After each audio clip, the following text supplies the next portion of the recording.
Okay, Erica Wormser, I'm especially excited to have you because you are one of my close friends. So it's always more fun for me to be able to talk to people that I'm closer with for sure.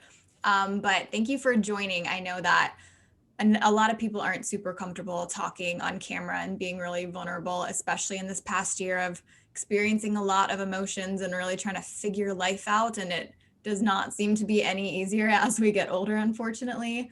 But let's just start with you and your kind of career path. I know you've had a few different journeys and obstacles and different kind of goals that you had in the past. So, what were you doing and what led you to where you are right now? Oh, I could talk about that for 3 hours, but I'm just kidding. So thank you for having me on. I'm so excited. It's been a long time coming, but so yeah, with my career stuff, it's like how far do I go back? I guess I'll just do like the last 2 years. um, so I got my aesthetics license in Florida after I tried the whole teaching thing, traditional job, whatnot. And so then I moved to Portland, Oregon, which is a whole nother story. And I got my aesthetics license there. And it was pretty brutal just being a new esthetician in the Pacific Northwest. I don't know like what it was, but it was How hard. did we go from teaching to esthetician I though? know, Were you just it not was pretty. happy in that field? Oh goodness. It just wasn't for me. Like it takes a certain soul and level of passion to be a teacher, and Hmm. obviously they need to get paid more. That's like it's just insane. They're basically like a therapist, Yeah. agent, babies, nanny, all like so many things. All Wild kids. Yeah. Times it by like 15 or however many kids are in a class these days. Yeah, so I'm like, I hate to use this word because I feel like it's overused, but I'm a huge empath and I feel everyone's energy. So I was like teaching division to fifth graders, and I mean, if you know me, just try to imagine that. I won't give details, but there was a girl crying. It was not my fault. I thought she was crying. I thought she was crying because she didn't understand how I was explaining the division, which I haven't done division since second I was grade. gonna say it sounds awful. And it was a new way to teach it. So anyway, she started crying and it was over something else, but I thought it was me, so I started freaking out. Anyways, it doesn't matter. Oh. That's a whole nother thing. I am not meant. Wasn't for you. Long story short. So then I was really into essential oils and making my own skincare. And so then I was like, I was getting my hair done actually. And I was like, working at a salon or spa might be really nice. So, and my mom is an esthetician too, ironically. And I was like, oh, I'm going to do what my mom does. It's so cool. But yeah, so then I did it. I went to Aveda in Tampa, Clearwater. It's Tampa Bay, but it's in Clearwater. And I did that. Like I said, I moved to Portland, and just being a new esthetician and in a new city where you don't know anyone is I don't I don't really recommend it. Maybe move across the country when you have like 5 years experience in a certain job. I don't know.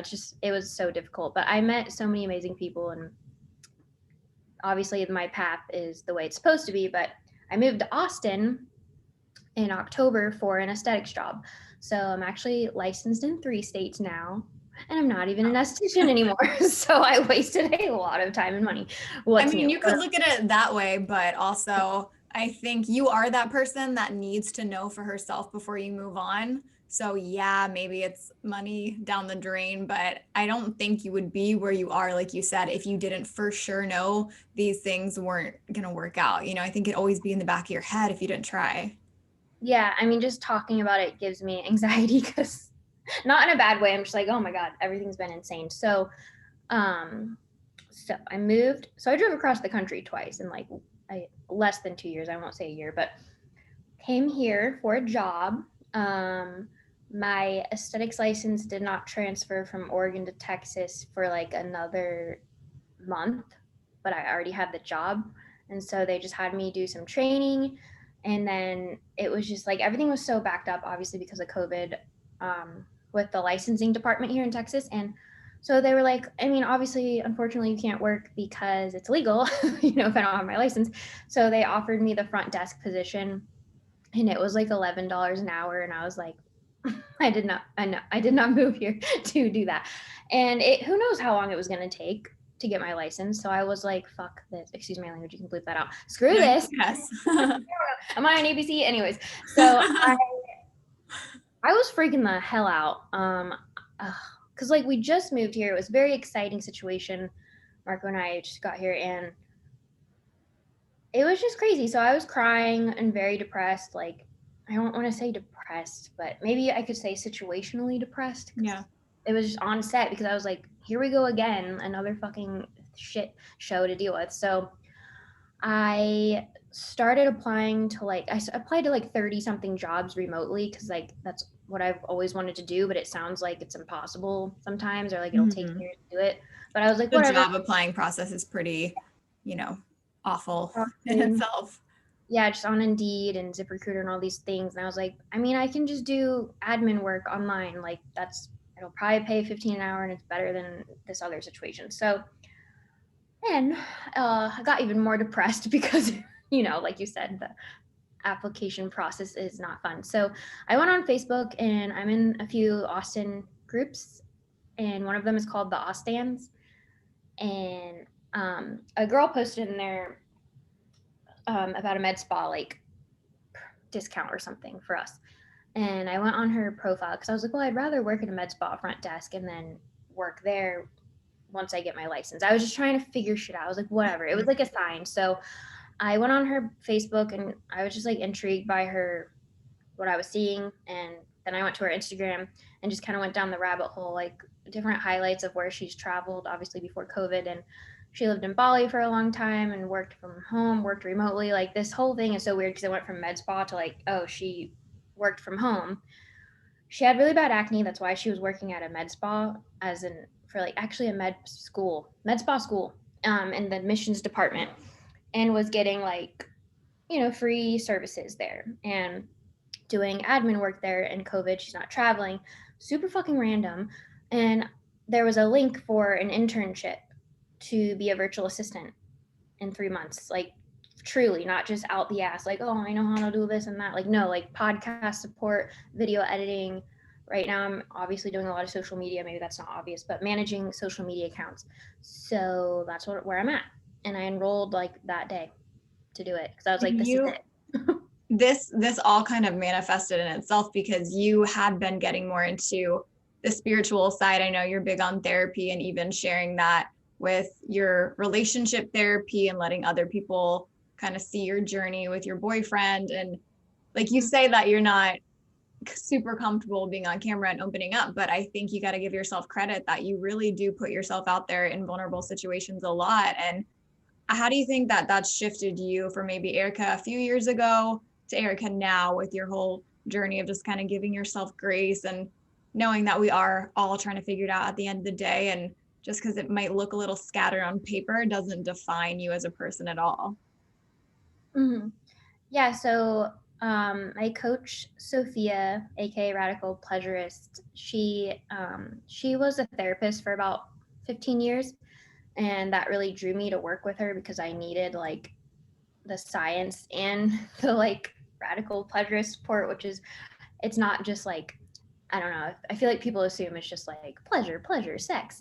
She's a relationship coach, and I was really drawn to her, and so I started working with her. And if it weren't for her, it would have been a lot more difficult. She made me kind of feel like, trust your path. You'll figure it out, whatever, blah, blah, blah, fuck everyone, just do your thing. I don't know how to explain it, but her attitude just really, and the tools she gave me really helped me. I would not, first of all, I'd be single and probably living at home if it weren't for Radical Pleasurist. I know that sounds intense, but I say living at home because I think I would have given up and probably like gone to nursing school, which that's not giving up, but You would have I probably would have moved back home. You happy and chosen something. Yeah, because it was just getting out of control. I got laid off from 2 jobs. Laid off. Sounds weird saying laid off when I was during COVID, but because of the COVID, I got laid off. right. And just things financially were obviously crazy. So I wouldn't have moved here if it weren't for that spa job. And I would have been like, all right, I'll just move home, save money, go to nursing school, whatever. I'll have security. And so that's not giving up, but it's like settling because it didn't feel right to me to do that. Yeah. But that is what I was going to do before the whole teaching thing. And then I realized I couldn't deal with blood and all that. So anyways, but I've always cared so much about people and supporting others. So being a virtual assistant, which it's way more than that. So my business is called Eastwest Virtual Management because I'm literally just managing shit. not in like a manager way, like I'm your manager, but you know what I mean? So virtual assistant to me, like I assume people that don't know that much about it think it's like, oh, like a $10 hour thing where you're like helping people with their email and schedule and doing random admin stuff, when it's not that at all. So anyways, that's that's why I got into it, because I'm supporting others with their businesses and helping them make more money and have more time to do what they really love, instead of all the crazy extra shit that goes into having a business. And So yeah. well, just rewinding a little bit, how do you feel like that's changed you now with the therapy that you've done? And now it feels like you found a career or stepping in that direction of something that really does fulfill you. Would I be right to say that you feel like you're getting a purpose out of what you're doing now? Yeah, I feel very fulfilled. But what's really funny is I've been striving for that feeling of purpose for so long. I mean, I'm 28 now, so since high school. And just last week, I think, so Radical Pleasures, I'm doing her social media, and she just wrote a post about purpose. And she said, your purpose on earth is to connect and love, and like just let go of like what you think your purpose needs to be. Obviously you want to be fulfilled and successful, but it just kind of made me feel less attached to this new thing I'm doing. And Yeah. it's like, we don't know, this is my purpose, like it's just so heavy, and it's just like a lot of societal pressure. So I'm kind of going with that now, like our purpose is just connect with others and love and be loved. So I honestly think it makes that's me so feel better. true because one thing with the pandemic that I think really took everyone so hard is because so many of us associated our careers with our self-worth and who we were.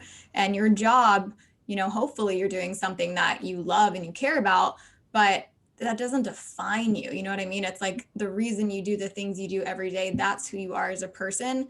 So yeah, I think we grow up getting told our purpose is to make a lot of money, have this title, go to college, like all these things that look so great on paper, but yet you look around and people are miserable. So something must not be right here. And I definitely think the idea that like your purpose is what feels right for you and no one else can tell you what that is, even if it's being a garbage man, no shade to garbage men, but if like you wake up and you love cleaning up the environment, like do your thing, it's just like I just read this quote in Glenn Doyle's book, but she said, I lost myself when I learned how to please. And that really stuck with me because I think we forget what we even want because we're just trying to fit all the molds of what we're told we're supposed to be or what our life is supposed to look like. But what's it all for in the end if we're miserable? Yeah, And you seem really people. brave too with all your moves. You jump over it that you've been here and there, but that's not easy. Like starting over completely brand new. Are you scared? Are you excited? Do you want to reinvent yourself every time? But like you're so proactive with Facebook groups and really putting yourself out there to meet friends. So, not everyone can do that. Just completely put themselves out there. So can you talk about that experience a little bit and where do you even get the drive to reach out to people and try and connect? Yeah, I mean, so when I moved to Portland, I was single. That's first of all. So I was doing everything on my own. And I was like, I have some savings. I'm going to figure it out, because I just needed to get out of Florida. And I've always wanted to live in Oregon or California. And I chose Oregon. So I don't think I knew anyone there, honestly. Maybe one person 3 hours away that I wasn't even close with. So I got to Portland. And I went on Facebook and joined a women's hiking group, and that's how I made my like first two friends. And we went on oh my god, our first hike. My first hike in Oregon was 7 or 9 miles or something, and I didn't bring any snacks or because I've been saving. And it was crazy. It was crazy, but it was funny. So I don't know how I didn't die, but that was really cool that worked out. And they happened to both be from Ohio, and I have roots in Kentucky, so we had like some things in common. And I was like, wow, this is fucking crazy. I don't know. I can't just sit around and not do anything. Like I was there. I'm alone. I'm like, I have to fucking meet people. I'm not gonna like do it at a bar. So from there, one of the girls introduced me to a Facebook group called The Hive PDX, and it's kind of an extension of Bumble BFF, and it takes out the awkward like swiping. Like, how do you know who you want? I don't know. How do you know who you want to be friends with based on their looks? It's a little weird. Yeah, So my friend Lauren in Portland started this Facebook group like a couple years ago, I think, and would just do like happy hours or hiking or events. And that's how I made so many friends there, and I'm so like forever grateful for that. And actually, my friend, one of my really good friends here in Austin, who just did my hair, Rebecca, I met her in Portland through that group, and she's from Austin, and she moved back to Austin, and she's like kind of half the reason I'm here, because she's the one that referred me to apply at the spa I applied to, and we hang out a lot, and she's connected me to other people, and it's just kind of insane. I met her at her going away party from Portland to Austin, like back to Austin. So it was like serendipitous that I met her. Yeah, that is really cool. Of all the lessons and experiences you've had over the past couple of years, what has been something that's really just been a defining moment or defining lesson that you take with you each day now? I would say, are you talking about like a specific lesson or? Yeah, just maybe that aha moment where you're like, I feel like forever I want to implement this and change it going forward. I know it's kind of a heavy question. I don't know, like, Maybe like in your therapy or like anything like that really like connected. well, I mean, this could, I don't want to like take so much of your time, but so when Marco and I, so we don't like to call it broken up. We were going through a transition, and Sophia actually put together a ritual for us. He was in Colombia, so this was over Zoom, by the way. Like this ritual of like killing our old relationship, like killing it, like it's done, and like transitioning to see if we can either be friends or maybe romantic again. And what I kind of learned from that was just to stop being so attached to outcomes that I want, like being attached to a certain outcome. I'm working on that too. Not taking.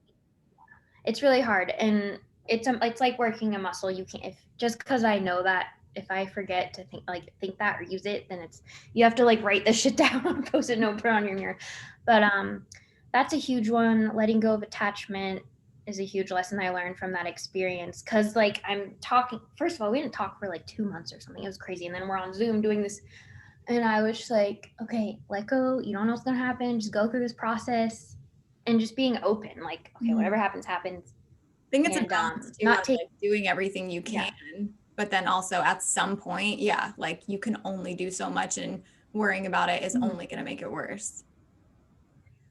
Yeah. Not taking things personally and not worrying so much. So what did I learn about not worrying so much? Just basically like whatever's meant to be will be. Helps me, as cliche as it sounds, like trust your path, trust the process. Like if you truly like trust it and know whatever's meant to be yours is already yours.